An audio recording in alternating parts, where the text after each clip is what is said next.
Halo, perkenalkan namaku Karen. Ini adalah YouTube pertama aku, ini adalah video pertama aku, dan di sini aku ingin sharing tentang firman Tuhan, renungan tentang firman Tuhan, dan aku berharap kalian dapat diberkati oleh sharing yang akan aku bagikan ini. Ini aku ingin sharing mengenai seorang anak yang luar biasa dari seorang raja yang luar biasa.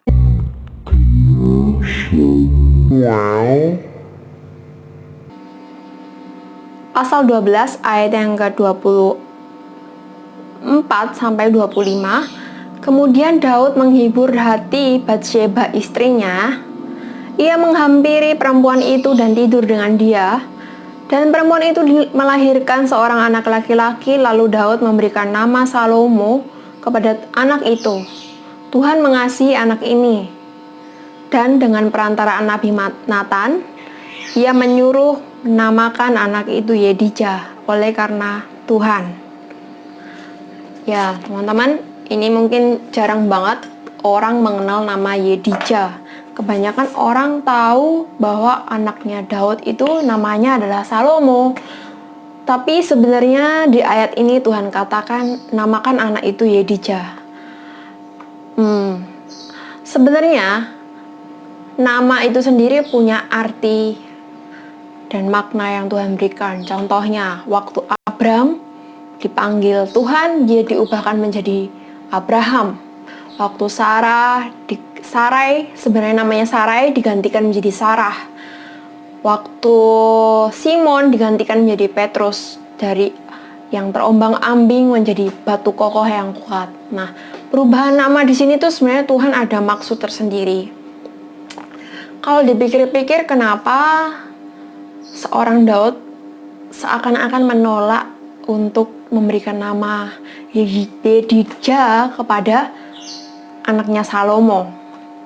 Nah, Salomo ini sendiri punya arti Shalom.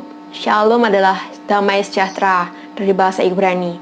Sedangkan Yedijah ini arti namanya adalah seseorang yang dikasihi Tuhan.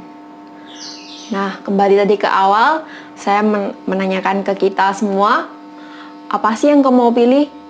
Kamu mau pilih dikasihi Tuhan, atau kamu mau pilih diberi damai sejahtera? Nah, kita mau flashback dulu sejarahnya dari Salomo ini. Salomo ini sebenarnya memiliki seorang kakak sebelum dia, dari Batsheba. Kita tahu bahwa Raja Daud pernah melakukan kesalahan bersama Batsheba. Dia melakukan hal yang tidak Tuhan sukai, dan akhirnya Batsheba mengandung, dan Tuhan memutuskan untuk anak itu kembali pulang kepada Bapa di surga. Dan akhirnya setelah Batsheba resmi menjadi istrinya Daud, di situ baru Tuhan mengadakan pemulihan pada Daud. Dia memberikan seorang anak yang bernama Salomo kepada Daud. Nah, kita tahu bahwa Daud ini adalah orang yang sangat berkenan di hati Tuhan. Bahkan diberikan julukan sama Tuhan, a man after God own heart, orang yang sangat berkenan di hati Tuhan. Tetapi ya, kita tahu sendiri perjalanan hidup Daud tidak semudah yang kita pikirkan. Seringkali dia menghadapi namanya roller coaster dalam kehidupannya. Dia pernah mengalami proses yang cukup panjang dan sangat menyakitkan. Bagi beberapa orang tidak mungkin kuat. Yang pertama, di awal pemanggilan dia untuk menjadi seorang raja, salah satunya dia dianggap remeh oleh keluarganya. Dia tidak dianggap sebagai orang yang mumpuni untuk menjadi seorang raja. Yang kedua, dia pernah dihina oleh istrinya sendiri, yaitu Mika, waktu dia menari-nari untuk Tuhan, tapi justru istrinya menganggap enteng suaminya ini. Orang-orang yang terdekat yang dia pikir bisa mensupport dia justru memandang rendah dia. Yang ketiga, kita tahu sendiri mertuanya adalah Saul. Bukannya Saul ini bangga kepada Daud karena banyak menghabisi lawan-lawannya musuh Israel, tetapi justru Saul berusaha untuk membuat Daud ini jatuh. Bahkan Daud itu juga pernah sempat pura-pura gila untuk demi bisa selamat dari musuhnya, supaya tidak dianggap lawan oleh musuhnya. Dan itu berat, teman-teman. Seringkali dikasihi Tuhan tuh prosesnya panjang dan menyakitkan. Ada orang-orang yang kelihatannya sungguh-sungguh di hadapan Tuhan, dan justru kehidupannya kelihatannya kok sengsara banget ya. Ya itulah, dikasihi Tuhan tuh kadang-kadang memang penuh proses, penuh perjalanan yang panjang dan menyakitkan. Dan itulah hal yang ditolak oleh Daud. Daud tidak ingin Salomo mengalami hal yang seperti dirinya. Dia ingin Salomo mengalami damai sejahtera dalam hidupnya. Salomo ingin mengalami hal-hal yang baik dalam hidupnya. Dia tidak mau kehidupannya sama seperti dirinya. Bahkan ada di ayat firman Tuhan dikatakan Salomo dalam masa pemerintahannya tidak pernah mengalami namanya peperangan. Teman-teman, hidupnya begitu mulus.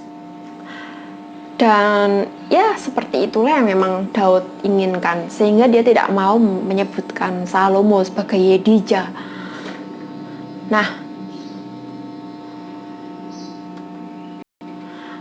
yang pertama, dikasihi Tuhan itu seringkali memang seperti dididik. Kayak Tuhan mengatakan, kalau kamu dikasihi oleh Tuhan, kamu harus bersedia dihajar. Seringkali kehidupan kita juga seperti itu. Kalau kita menyatakan diri, Tuhan, aku ingin dikasihi oleh Engkau, kebanyakan hidup kita akan banyak sering dihajar oleh Tuhan. Mungkin melalui proses yang menyakitkan, kehilangan, mungkin merasakan ditipu atau dibully dan lain-lain. Seringkali hal itu ingin kita tolak dalam kehidupan kita. Tapi saat kita menaruh diri kita untuk dididik oleh Tuhan, kita mengizinkan Tuhan untuk mengikis kedagingan kita, seringkali kita harus berani untuk menyerahkan diri. Yes, Lord, saya mau Engkau didik, karena ujungnya akan indah. Dan ya, kita tahu sendiri Salomo akhir hidupnya seperti apa, teman-teman ya. Seringkali memang di awal dia itu indah banget kehidupannya, tapi karena dia dianggap berhikmat, sehingga waktu dia melenceng ke kanan ke kiri, tidak ada orang yang berani untuk menegurnya. Bahkan sudah mulai menjauh dari Tuhan, nggak ada orang yang begitu peduli dengan dia. Jadi bagaimana keputusan kamu? Apakah kamu mau untuk dididik sama Tuhan? Kalau kamu mau menyediakan dirimu untuk dikasihi Tuhan seperti Daud, kamu tentu sudah mau menyediakan dirimu untuk dididik oleh Tuhan, walaupun itu sakit. Saya nggak mau mengatakan janji-janji yang manis bahwa ikut Tuhan itu manis, tapi ikut Tuhan itu penuh sengsara, tapi goalnya indah. Kamu mau pilih goal yang indah, finish your goal, atau kamu mau mengawali dengan yang indah-indah di awal, lalu mengakhirinya dengan tragis? Yang kedua, kenyamanan tuh sering menjadi zona nyaman kita. Kenyamanan, shalom, damai sejahtera. Kita tidak mau menghadapi namanya masalah. Siapa sih orang yang menghadapi masalah di dunia ini? Jarang banget orang mau menghadapi masalah di dunia ini. Kalau bisa hidupnya tuh yang langgeng-langgeng aja, kalau dari kecil hidupnya mewah-mewah, hidupnya berkecukupan, lalu dewasa, punya jodoh, menikah, dan hidupnya tidak ada masalah-masalah banget yang berat-berat banget, terus hidupnya sehat sampai tua, dan mati, masuk surga. Semua orang punya impian seperti itu. Tapi seringkali Tuhan memberikan sedikit-sedikit stimulasi kesengsaraan. Apa sih gunanya kesengsaraan itu, teman-teman? Seringkali Orang-orang yang memiliki penderitaan dalam hidupnya, justru ia lebih sungguh-sungguh kepada Tuhan. Kenapa? Dengan adanya penderitaan, kita jadi menyadari bahwa kita butuh Tuhan. Berapa banyak orang di luar sana yang mengalami hidupnya nikmat, lalu ia tuh lupa dengan Tuhan. Bahkan menyangkal Tuhan tuh nggak ada. Karena apa? Dia merasakan hidupnya bisa kok bertahan dengan hidupnya sendiri. Nggak perlu Tuhan, saya bisa hidup dengan bebas, saya bisa melakukan ini, itu, tidak ada yang melarang, tidak ada peraturan, tidak ada ini, itu. Jadi,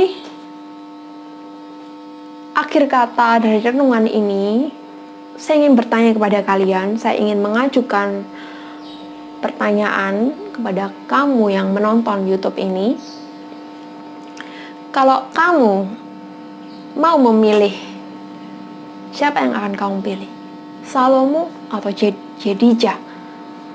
Kalau kita ingin Salomo, kita ingin damai sejahtera dan menolak Jedijah, dididik Tuhan, dikasihi Tuhan, Salomo lama-lama akan menjauh dari hidup kita.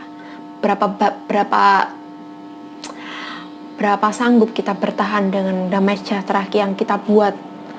Tapi kalau kita mau menerima didikan Tuhan, menerima Jedijah dalam hidup kita, dididik, dikasihi Tuhan, walaupun sakit, tapi kita mau bertahan dalam penderitaan, karena Tuhan yang ada di pihak kita. Selama kita yakin Tuhan ada di pihak kita, penderitaan itu bukan apa-apa. Kalau kita mau seperti itu, kita mau dididik Tuhan, kita mau menerima yang dari Tuhan, kita juga akan menerima shalom, kita akan menerima Salomo dalam hidup kita. Karena tentu kalau orang benar berjalan, Tuhan pasti akan menuntunnya dengan damai sejahtera. Tetapi kalau kita merasa damai sejahtera baik-baik aja tanpa Tuhan, lama-lama Tuhan akan hilang dari hidup kita. Sekian renungan kita pada hari ini, dan aku harap teman-teman bisa sharing di komen di bawah. Kamu ingin membahas renungan tentang apa? Mungkin kamu punya pergumulan hidup yang boleh didoakan. Boleh banget kamu sharing di channel ini. Dan ini adalah channel video pertama aku, dan aku rindu banget kita bisa saling memberkati dan kita bisa saling sharing dan menumbuhkan iman kita kepada Tuhan. Stay healthy and stay strong in God.